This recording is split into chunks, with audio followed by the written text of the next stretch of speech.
सभी के पावन चरणों का वंदन करते हुए व्यासपीठ के सम्मुख विराजमान भगवत गुणानुवाद के रसिक श्रोता समाज मातृशक्ति आप सबके हृदय में परमपिता परमात्मा की उस पवित्र भावना को मैं प्रणाम करता हूँ।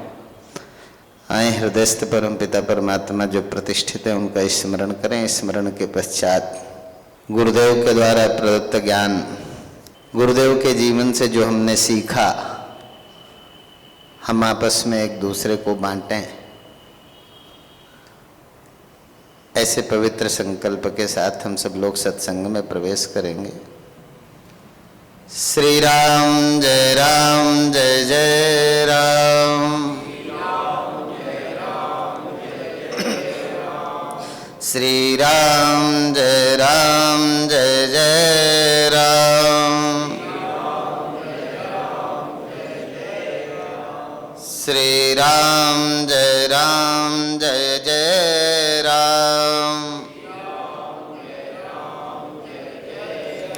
सच्चिदानंद भगवान की, सत्य सनातन धर्म की, धर्म की अधर्म का, प्राणियों में विश्व का, गौ माता की, गंगा मैया की, भारत माता की, भारत माता की, सद्गुरुदेव भगवान की जय जय। श्री राधे श्याम।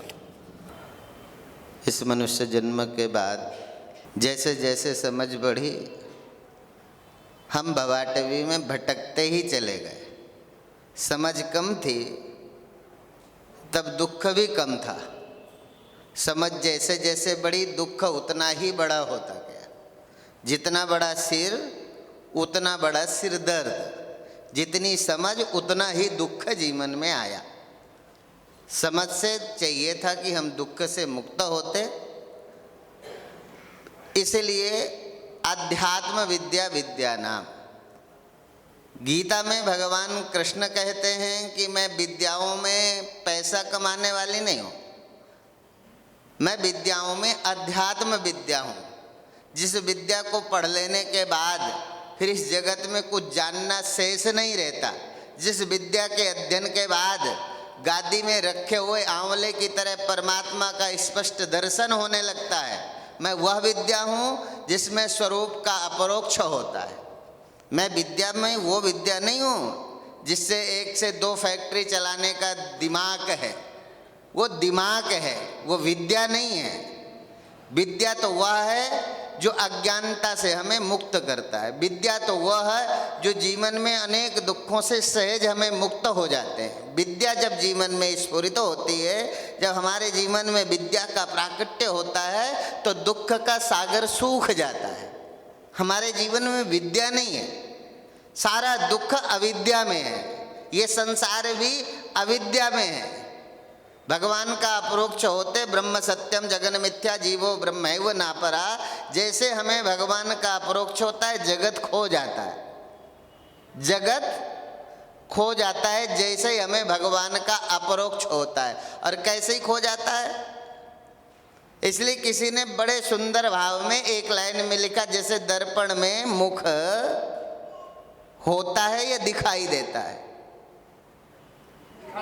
दिखाई देता है ना, तो दर्पण में मुख दिखाई देता है, होता नहीं है, ये कन्फर्म है।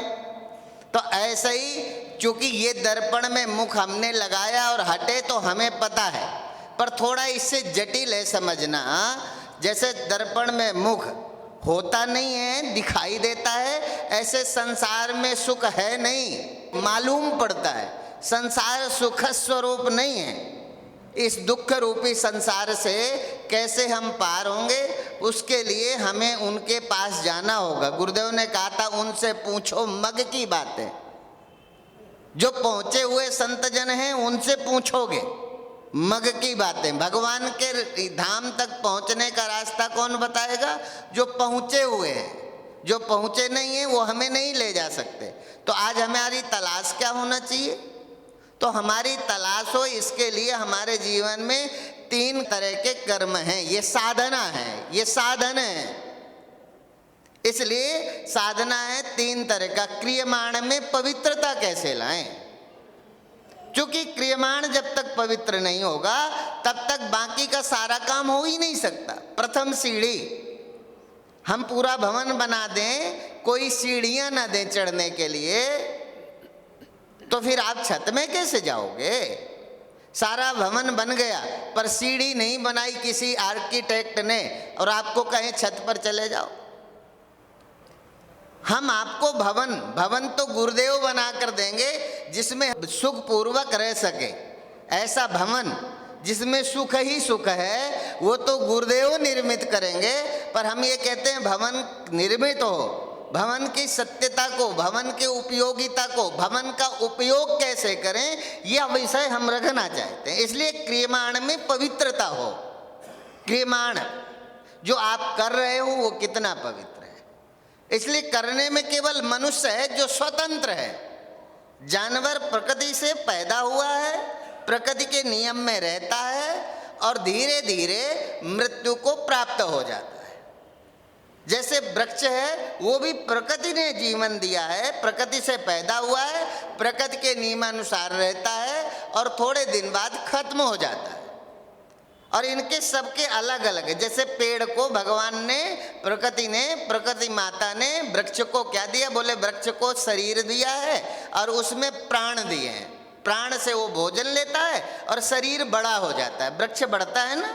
ऐसे ही जानवर को शरीर भी दिया है, प्राण भी दिया है, उसको इंद्रियां भी दी हैं। इंद्रियां अर्थात मनुष्य की तरह सब कुछ कर सकता है, केवल नहीं कर सकता तो परमात्मा क्या है, आत्मा क्या है, जगत क्या है, जगदीश क्या है, इसका विचार नहीं कर सकता। क्यों नहीं कर सकता? क्योंकि उसको प्राण दिया है, शरीर दिया है, इंद्रियां दी हैं। पर मनुष्य को इतना ही नहीं दिया, मनुष्य को एक चीज और दी है जिसका नाम बुद्धि है। बुद्धि से सत्य क्या है, असत क्या है, जगत क्या है, जगदीश क्या है, इसका विवेक कर सकता है। सत विवेचनी बुद्धि दी है परम। इसलिए मनुष्य श्रेष्ठ है, गाय पूज्य है, मनुष्य श्रेष्ठ है। गाय पूज्य है ना, और मनुष्य श्रेष्ठ है। श्रेष्ठ क्यों है? क्योंकि इसी जीवन में वह जान सकता है इस सृष्टि के रहस्य को, इस सृष्टि के रहस्य को जानने का साधन। इसलिए क्रियमाण की पवित्रता, जो करते हैं वो पवित्र हो। संबंध जिससे हमारे हैं वो पवित्र हैं क्या? किसी के पुत्र हैं ना, तो पुत्र तो राम भी थे। पिता ने जो कहा मान लिया, हमने तो नहीं माना। अनुचित उचित विचार तज जे पालें पितु बहन, वो पुत्र है जो पिता ने कहा जी पिताजी, जी पिताजी कह करके पिता के आदेश को स्वीकार कर लेता। और सारे दुख तो हमारे रिएक्शन के हैं, हम रिएक्ट होते हैं, एक्सेप्ट नहीं करते। जब हम एक्सेप्ट करना सीख जाएंगे जिस दिन, आधे दुख तो यहीं खत्म हो जाएंगे। हमारे अंदर स्वीकारता नहीं है। दुख को भी यदि स्वीकार किया होता तो दुख दुख न रहता, वो सुख बन गया होता। दुख तो तभी तक है जब तक स्वीकार नहीं किया। इसीलिए क्रियमाण में पवित्रता हो। कल मैंने कहा था स्वधर्मे निधनम श्रेया परधर्मो भयावा। स्वधर्म क्या है? अपने निश्चित व्यवहारिकता के उस क्राइटेरिया को पवित्र बनाए रखो। व्यवहार के जो अंश हैं, आप पति हो, पत्नी हो, भाई हो, बहन हो, रिश्तेदार हो, आपका अपना निश्चित है, आपकी अपनी सीमाएं हैं। अर्थात जिस कर्म को करने के लिए शास्त्र आपको मुक्त करते हैं कि ये आपके करने योग्य है, ये मनुष्य के करने योग्य है, ये एक पिता के करने योग्य है, ये पुत्र के करने योग्य है। क्या है जो पुत्र कर सकता है? क्या है जो एक पिता कर सकता है? इसलिए पिता जो कर सकता है वो पिता को करना चाहिए, जो पुत्र कर सकता है वो पुत्र को करना चाहिए, जो पत्नी कर सकती है वो पत्नी करे, और जो पति कर सकता है, अर्थात पति क्या क्या कर सकता है ये भी शास्त्र में है। पुत्र, बेटी, ये सब इनका एक निश्चित। तो क्या क्या भगवान ने कहा, अर्थात वेद भगवान के द्वारा जो कर्तव्य कर्म करने का हमें आदेश मिलता है और फिर भगवान के आदेश, वेद भगवान के आदेश अनुसार, धर्म ग्रंथों के आदेश अनुसार जब जीवन में हम कर्म करते हैं तब हम उस समय धर्मात्मा हो जाते हैं। धर्मात्मा, धर्मात्मा जानते हो ना? धर्मात्मा माने एक महात्मा, और महात्मा माने धरती का चलता फिरता परमात्मा। भगवान कहते हैं मैं नित्य अवतार है, मेरा नित्य अवतार संत का अवतार है। मैं युग युगांतर में विशेष अवतार लेता हूँ, फिर मेरा नित्य अवतार जो है वो संत का अवतार है। इसलिए क्रियमाण में पवित्रता हो, जो हम कर रहे हैं वो पवित्र हो। फिर संचित, क्योंकि आपने जो किया है उसका दुख पड़ोसी नहीं भोगेगा। हमारा किया हुआ दुख कर्मानुगोगच्छति जीव एकः, जो मैंने किया है वो मेरे साथ होगा। काहु न को सुख दुख करदाता, निजकृत कर्म भोग सब भ्राता। गोस्वामी तुलसीदास जी महाराज कहते हैं कोई दूसरे का दुख, दूसरे का किया हुआ कर्म का दुख मैं नहीं भोग सकता। जो मैंने किया वो मेरे हिस्से में रहेगा, जो आपने किया वो आपके हिस्से में रहेगा। पिता होने के नाते आपके दुख से मेरा मन दुखी होगा। पुत्र होने के नाते यदि मुझे दुख होगा तो तुम पुत्र हो, तुम्हें भी तुम्हारे मन को दुख होगा, मेरे को कष्ट में देखोगे। क्योंकि ये रिश्ते हैं इसलिए हमें दुख होता है।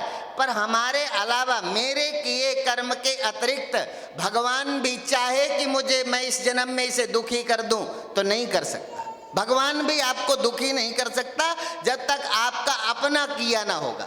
इसलिए अपना किया ही हमें दुखी करता है। इसलिए क्रियमाण जो होता है ना वो संचित होता है, वो इकट्ठा होता है, और जो इकट्ठा होता है वही प्रारब्ध बन के हमें सुख और दुख देता है इस जन्म में। तो यदि इस जन्म में जहाँ हम बैठे हैं लगता है हम सेटिस्फाई हैं, हमें कोई प्रॉब्लम नहीं है, हम ठीक ठाक हैं, तो आप कर्म करते रहो। यदि लगता है कि इस जन्म में इससे कुछ बेहतर हो सकते थे तो इससे बेहतर होने के लिए करना क्या है? अच्छे कर्मों को जीवन में जगह दो, सत्संग को जगह दो, शुभ कर्मों को जगह दो। अपने सुबह उठते हो तो एक भगवान, यदि कभी हमारी तरह भी अयोध्या में जब राम का जन्म हुआ तब मर्यादा पुरुषोत्तम राम के रूप में उन्हें नहीं जाना गया। तब तो ये राजा दशरथ के 4 पुत्र हुए, राम लक्ष्मण भरत शत्रुघ्न। तब 4 पुत्रों के रूप में अवध की नगरी में थे, और अवध के रहने वाले लोगों में एक राजा दशरथ के पुत्र से अधिक कुछ भी नहीं था। मर्यादा पुरुषोत्तम तो तब बने जब वो वन में गए और दंडकारण्य में एक से एक सुंदर स्त्रियां उन्हें अपनाना चाहती हैं, और उन्होंने कहा नहीं, ये मेरा मर्यादा पुरुषोत्तम अवतार है। पुष्पम दृष्ट्वा फलम दृष्ट्वा दृष्ट्वा च न यौवने एकांतम कांचनम दृष्ट्वा कस्सनो चलति मना। तो एक बार जब भगवान राम वन में गए तो संध्या वंदन आदि के बहाने अपने लघु भ्राता लक्ष्मण को कहा तुम पुष्पादि लेकर के आओ, मैं संध्या वंदन करूंगा, गुरुजनों का पूजन करूंगा, देव आराधना करूंगा, और उस आराधना में मुझे पुष्प और समिधाएं चाहिए। पुष्प और समिधा लेने के लिए जब जंगल में लक्ष्मण गए, इधर भगवान तोते के रूप में प्रकट होकर के पूछते हैं पुष्पम दृष्ट्वा फलम दृष्ट्वा दृष्ट्वा च न यौवने एकांते कांचनम दृष्ट्वा कस्सनो चलति मना। तोता ने जब प्रश्न किया, क्वेश्चन किया, तब तोता बने राम ने पूछा तो लक्ष्मण ये नहीं कहा कि मैं श्रेष्ठ हूं। बहुत कम लोग हैं जो अपने को श्रेष्ठ नहीं कहते, नहीं तो हमेशा हम अपने को सुपीरियर, मैं सबसे अच्छा हूँ, मैं सबसे बड़ा धर्मात्मा हूँ, मैं सबसे बड़ा ज्ञानी हूँ, ऐसा हम सबके अंदर भाव। पर लक्ष्मण से जो सीखने लगे, लक्ष्मण जी ने ये नहीं कहा, क्योंकि प्रश्न था पुष्पम दृष्ट्वा। पूछा कि यदि किसी को एकांत में सुंदर सुंदर पुष्प खिले हुए बगीचा मिले तो कौन मनुष्य है जिसका मन नहीं करता कि मैं फूल तोड़ लूं? आपको कभी मिले कहीं तो देखना अपने मन का। ये बात थोड़ी है कि जो मरने के बाद समझ आने वाला वो कथा नहीं होती, जो मरने के बाद समझ आएगी। कथा उसे कहते हैं जो इसी समय और इसी वक्त समझ आए। मरने के बाद वाली कथा के चक्कर में न पड़ना। मरने के बाद की कथा का, मरने के बाद कथा से कल्याण होगा, समझ लो कि मर गए।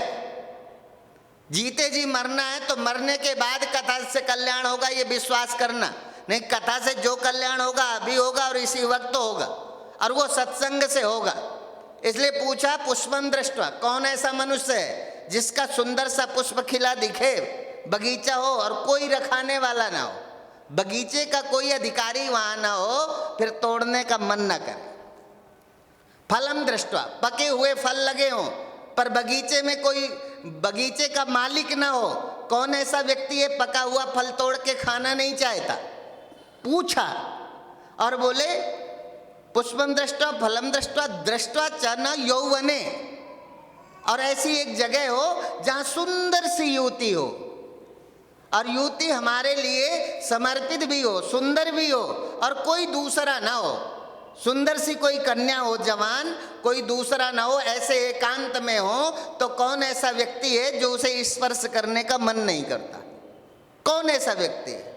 एकांते कांचनम दृष्टवा, युवती। और फिर इसके बाद बोले कि यदि बड़ा धन का भंडार कहीं निकल आए, कोई दूसरा ना हो, और अनेकों करोड़ों स्वर्ण मुद्राएं पड़ी हो, तो कौन ऐसा है जिसको उठा के जेब में रखने का मन नहीं करता?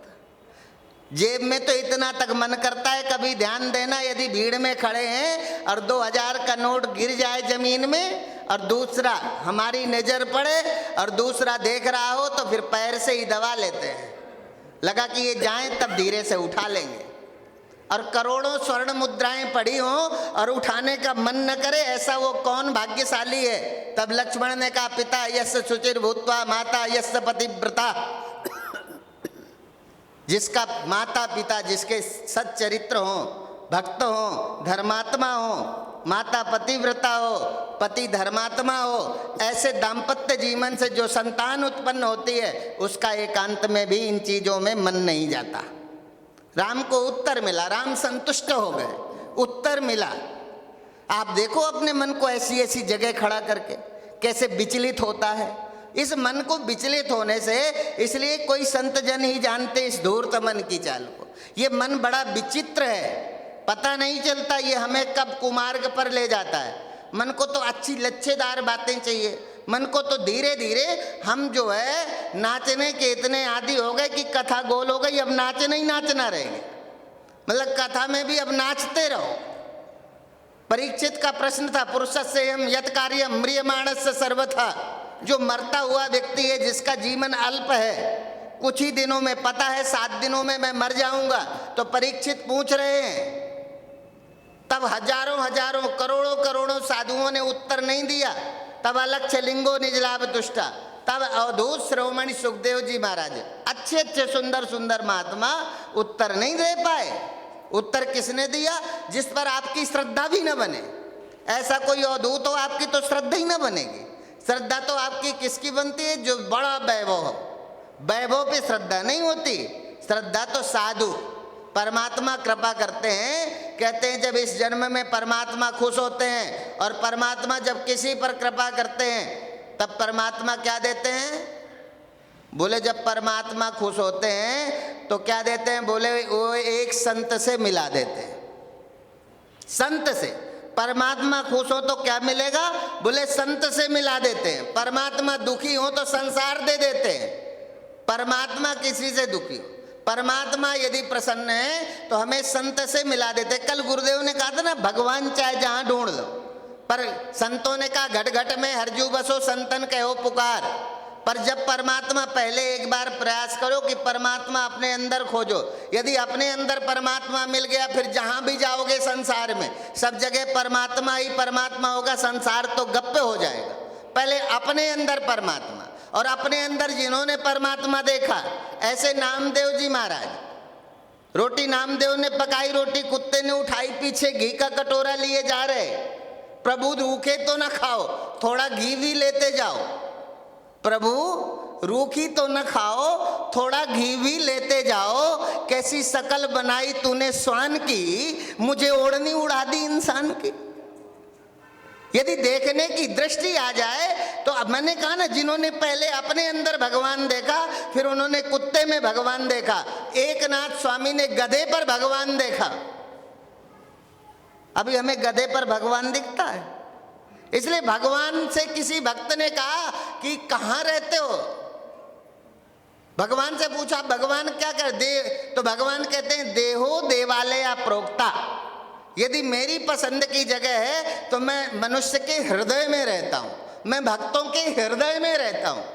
तो भक्त ने कहा यदि तुम भक्तों के हृदय में रहते हो तो फिर अरबों रुपए के मंदिर बना करके ये जो अरबों रुपया माइनस हो रहा है इसका फिर क्या फायदा होगा। भगवान ने कहा नहीं, मैं हृदय में रहता हूँ, मैं मंदिर में भी रहता हूँ, मंदिर बनाना कोई बुरा नहीं है, पर मैं तुमने मेरी पसंद पूछी तो मैंने कहा मेरी पसंद की जगह भक्तों का हृदय है। बोले ये क्यों, वहाँ तो इतना बड़ा बड़ा कीमती मंदिर, करोड़ों अरबों रुपए के मंदिर और बड़े सुंदर सुंदर पकवानों का भोग दोनों टाइम लगता है, लाखों लोग आपकी आरती करते हैं, पर आप मंदिर में नहीं, आपकी पसंद का घर कहाँ है। बोले मनुष्य का हृदय। तो बोले हृदय में क्यों रहते हो। बोले हृदय में इसलिए रहता हूँ कि हृदय में रहता हूँ तो यहाँ मेरी चलती है और मंदिर में रहता हूँ तो पुजारी की चलती है, इसलिए स्वतंत्रता तो सबको प्रिय है ना। तो मंदिर में रहते हैं वहाँ पुजारी की चलती है, हृदय में रहता हूँ यहाँ मेरी चलती है, इसलिए मैं हृदय में रहता हूँ। और इसलिए जिसने भी भगवान को हृदय में खोज लिया फिर वो जहाँ गया, जहाँ जहाँ गया वहाँ वहाँ भगवान ही भगवान रहा, संसार तो गप्प हो गया। इसलिए धीरे धीरे हम कैसे परमात्मा को, यही तो कहा एता भगवान कौन, यस्यात् सर्वत्र सर्वदा एतावदेव जिज्ञास्यं तत्व जिज्ञासुनात्मना अन्वय व्यतिरेकाभ्याम यस्यात् सर्वत्र सर्वदा। भगवान कौन है, जो सर्वत्र है और सर्वदा है ना। जो सर्वत्र नहीं है उसका नाम भगवान है। जल कौन है, जो लहर में है और लहर से अलग भी है, कि जो लहर अकेले में है वो उसका नाम जल है, जो घड़े अकेले में उसका नाम मिट्टी है। तो सर्वत्र कौन है, जो घड़े में भी है, मकान में भी है और इन सब कार्यों के अलावा और भी जगह है, कार्य में नहीं है, इसके अलावा मकान और घड़े और इत्यादि इत्यादि के अलावा भी और जगह भी है। जो यस्यात् सर्वत्र सर्वदा अन्वय व्यतिरेकाभ्याम, उसको कैसे जानेंगे, तो बोले अन्वय व्यतिरेक के द्वारा। ऐसे परम सत्य को जनाने के लिए गुरुदेव आए। संत कौन, सच्चा सदगुरु वही कहावे जहाँ का जीव तहाँ, जहाँ का जीव है और जीव तुम्हारा कहाँ का है, बोले अविनाशी से आया है ना। तो जो अविनाशी से आया है, जो अजन्मा है, अविनाशी है, अव्यक्त है, उसको जानने के लिए संसार तो हम स्वयं जानते हैं, संसार के अतिरिक्त कुछ है जो हमारी समझ में नहीं है, उस समझ को विकसित करें गुरुदेव। इसलिए हम किसी के शिष्य बने, इसलिए उनको सुनना है। संसार तो हम जानते हैं, संसार तो एक सारे लोग अपने अपने ढंग का, इसलिए उस संसार को जानना नहीं, उस संसार के जिसको हम जानते हैं उसका नहीं, उसके अतिरिक्त समम सर्वेषु भूतेषु तिष्ठन्तम परमेश्वरम विनश्यसु अविनश्यन्तम या पश्यति स पश्यति। जो इस विनष्ट हो जाने वाले में न मरने वाला सत्य क्या है, जो गहरी नींद में भी आज तक नहीं सोया, जो आज तक नहीं सोया वो जगेगा कैसे, जो आज तक नहीं जन्मा वो मरेगा कैसे। जो आज तक नहीं सोया, आपको पता है हम अवेयर नहीं है, सावधान नहीं है, इसलिए हमें लगता है हम सो गए, पर हमें कभी ऐसा भी तो लगा है ना कि हम आज ऐसी गहरी नींद में सोए कि हमारे बेडरूम में कौन आया कौन गया ये पता नहीं चला। ऐसा आपका अनुभव है कि हमारा, आपको कभी लगा ना कि आज ऐसी गहरी नींद में सोए कि हमारे घर में कौन आया कौन गया ये पता नहीं चला। उसी समय पूछो मन से कि ये जो पता नहीं चला, इस पता न चलने का फिर किसे पता चला। जो आज ऐसी गहरी नींद में सोए कि घर में कौन आया कौन गया ये पता नहीं चला, ये पता न चलने का भी जिसे पता चलता है वह तुम हो। यदि तुम ना होते तो इसके गवाही कैसे बनते। कि कौन आया कौन गया ये पता नहीं चला। यदि ये आप विटनेस हो, इसके गवाही हो, तो निश्चित रूप से एक वह तुम थे जो गहरी नींद में भी नहीं सोए थे, इसलिए तुम्हें पता चला कि हम ऐसी गहरी नींद में सोए कि कौन आया कौन गया ये पता नहीं चला, इसलिए तो पता चला कि तुम सोए नहीं थे। तुम यदि सो गए होते तो पता कैसे चलता? इतना सस्ता नहीं है। इसलिए हमारे को जीवन में गुरु का मिलना, मतलब गुरु मिले मतलब भगवान मिल गए। गुरु का मतलब ऐसे कलर नहीं, गुरु का मतलब कलर नहीं होता, गुरु का मतलब कोई आकृति नहीं होती। जैसे साधु कोई वस्त्र नहीं है, साधु तो स्वभाव होता है, ऐसे ही गुरु कोई आकृति और कलर नहीं है। गुरु तो एक तत्व है, जब हृदय में जागृत होता है तब संसार को प्रकाशित कर देता है, और ऐसे संसार को प्रकाशित करने वाले मुझे मेरे सद्गुरुदेव मिले, और इसलिए मुझे अभिमान है। अस अभिमान जाए जन भोरे, मैं सेवक रघुपति पति मोरे। मुझे ऐसा अभिमान है कि मुझे एक ब्रह्मज्ञानी संत मिला, सदगुरु के उपदेश, काल के माथे पग धरूं सदगुरु के उपदेश। काल भी ठीक है ना, इसलिए आज हमें जरूरत है कि धीरे धीरे संसार का काम संसार की ही सुविधा से, जो व्यवस्था है, इसलिए संसार का न घर छोड़ो न हरि भूलो, कर्म करो जिंदगानी में, ऐसे रहो इस जगत में जैसे कमल रहता है पानी। ये समझ लो कि सदा रहने वाला तो नहीं है, जो सदा रहने वाला नहीं है उसके लिए स्यापा करना बंद कर दो। कर्तव्य करो, स्यापा नहीं। दुख मत मनाओ, कर्तव्य करो। कर्तव्य के लिए सारी गीता मार मार के भगवान कृष्ण अर्जुन को खड़ा करते हैं कर्तव्य की भूमि कुरुक्षेत्र में कि तुम कर्तव्य करो। तो इसलिए कर्तव्य विमूढ़ नहीं होना। आप कर्तव्य करते हुए, आप भगवान की सृष्टि में, भगवान ने अपनी योजना से हमें भेजा है और हमें जिस ओर लगाया है, अपने कर्तव्य क्षेत्र में ईमानदारी से कर्म करते हुए, पिता हैं तो ईमानदारी से पिता का रोल करते हुए, ये संसार एक नाट्य मंच है, यहाँ सब अपना अपना रोल प्ले करने आए हैं। गुरु अपना रोल प्ले कर रहा है, ईश्वर अपना कर रहा है, हम अपना कर रहे हैं, आप अपना कर रहे हो। तो हम कोई नाटक करता है वो भी अच्छा ट्रेंड होके करता है ना। कोई नाटक करता है, किसी गीत में किसी को डांस करना है तो गीत के ध्वनि के साथ कैसे थिरकना, ये उसकी साधना है, उसने तैयारी की है, उसे नाचने का ढंग पता है। तो धीरे धीरे हमारे जीवन में भी ऐसा ही हो कि हम जहाँ हैं वहाँ काम करते हुए हमारा चिंतन क्या हो, चिंतन हो हमारे पास आहर निशम किम परचिंतनीयम संसार मिथ्या शिवात्म तत्वम। जगत मिथ्या है, शिव सत्य है, सत्यम शिवम सुंदरम। उस परम सत्य को जानना, जानने के लिए काम नहीं छोड़ना। सुनिए सबकी कहिए न कछु, रहिए इमिया भवभागर में। श्री रामचंद्र को यूं भजिए जीव नागर का चित गागर में। जैसे एक स्त्री ना शीश पर अनेक घड़े रख करके चलती है, पर हाथ हिलाते बातचीत करते जाती है, पर जब घड़ा हिलता है, हाथ नहीं लगाए होते, पर जब घड़ा हिलता है तो फट्टे से पकड़ लेती है, उसे गिरने नहीं देती, भूमिगत नहीं होने देती। वो भूमि में गिरे उसके पहले उसने घड़े को संभाल लिया और सारी बात करते।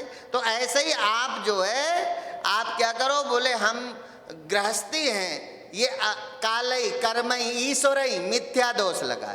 ये मिथ्या आरोप जो करते हैं ना, हम तो गृहस्थी हैं, समझ नहीं आता।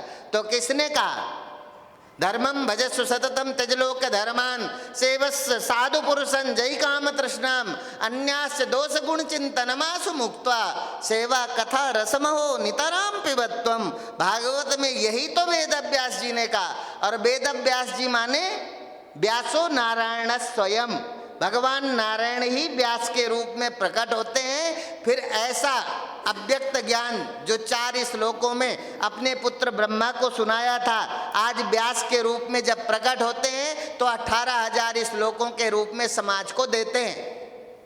तो उन्होंने क्या कहा महात्मा में, धर्मम भजस्व सततम त्यजलोक धर्म सेवस्व साधु पुरुषन जय काम तृष्णा। ये इतना ही तो करना। सेवस्य साधु पुरुषम, महापुरुषों की शरणागति हो जाओ। सेवस्य साधु पुरुषम जय काम तृष्णाम अन्यास्य दोष गुण चिंतन मासु मुक्त्वा। दुकान बंद करके तुम मेरा भजन न करो, कभी भी मैं तुमसे दुखी नहीं हो सकता, भगवान ने कहा।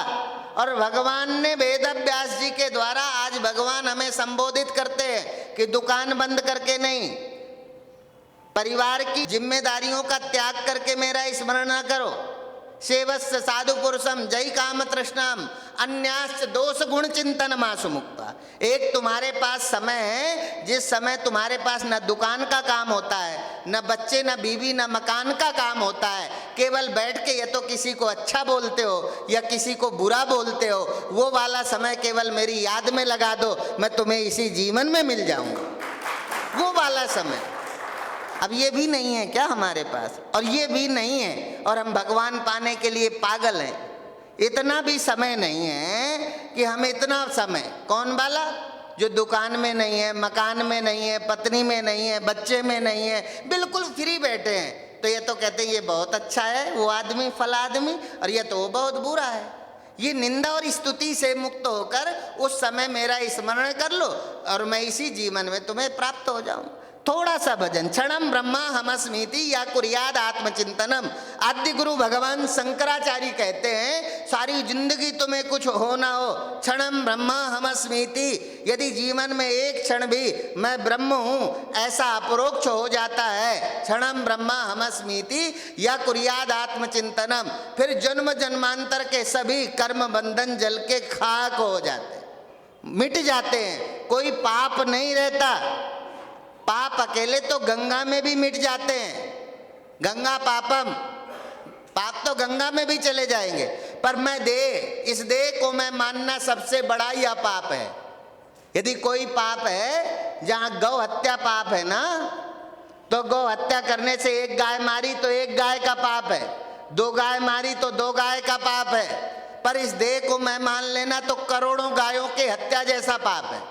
इस देह को मैं मानना सबसे बड़ा यह पाप है। सब पाप इसके पुत्र हैं, सब पुत्रों का यह बाप है, ये सब पुत्रों का बाप है।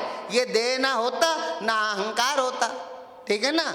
इस देह को मैं मानना, इस देह को मैं मानना छोड़ो, भगवान का दिया हुआ गिफ्ट है। भगवान ने हमें सेवा के लिए भेजा है और अपने कर्तव्य कर्म को करते हुए जीवन को व्यवस्थित और पवित्र, मैंने कहा था 3 तरह के कर्म है, क्रियमाण, संचित और प्रारब्ध। इसलिए क्रियमाण हमारा सतत पवित्र हो, तो जो भी पवित्र इकट्ठा होगा उसके पवित्र का फल क्या होगा? ये तो स्वर्ग होगा, या ज्ञान की उपलब्धि होगी, गुरु का मिलना होगा। और गुरु मिले समझ लो मुक्त मिल गए, गुरु क्या मिले? भगवान मिल गए। गुरु मिले समझ लो भगवान मिल गए। और इतना ही तो चाहिए ना, भगवान ही तो चाहिए ना। तो पवित्र कर्म ऐसे करो, ऐसे पवित्र करो जब वो संचय हो तब आप मजबूत हो, ठीक है ना। और जो कमाते हैं सारा खर्च कर देते हैं, उनके जीवन में कभी गरीबी गई है क्या? जो कमा के थोड़ा थोड़ा बचाते हैं वो इसी जीवन में कार खरीद लेते हैं, सुंदर मकान बना लेते हैं। ऐसे जीवन में कर्म जो है केवल पूर्व जन्म की कमाई खाते रहेंगे, इस जन्म में कुछ अच्छा नहीं करेंगे। कई लोग हैं जिन्होंने इस जन्म में कुछ भी अच्छा नहीं किया तब भी जगत में सफल हैं। सफल होने का मतलब ये थोड़ी है कि वो धर्मात्मा है। सुत धारा और लक्ष्मी पापियों की भी हो, ये तो पापियों के भी हो जाते हैं। पर संत मिलन और हरि कथा तुलसी दुर्लभ दो, इसलिए जहाँ सुमति तहाँ संपत्ति नाना, जहाँ कुमति तहाँ विपत्ति निधाना। हम सबको सुमति भाव से रहना चाहिए। और इसी सुमति भाव में एक सुंदर सी कहानी है 1 मिनट की, और उसको सुनाएंगे। और इसलिए भी सुना रहे हैं कि गुरुदेव की वाणी के पिपासु जन, प्यास तो है कि मैं ना मरूं, है ना।